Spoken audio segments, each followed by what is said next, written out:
Okay, so check this out. We're in Waikiki at the Tesla shop. I want to show you the Tesla bot.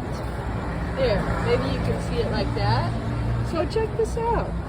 It's the Tesla bot, and it's called Optimus, and it's a humanoid robot. It's designed to complete jobs that are repetitive, boring, or dangerous for us.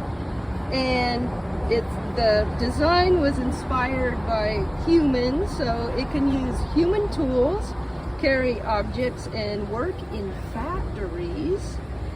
And Tesla Bot uses the same AI technology as Tesla vehicles, which that allows it to navigate safely and efficiently. I'm trying to get his head.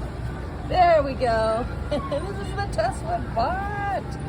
Check it out. See it here first.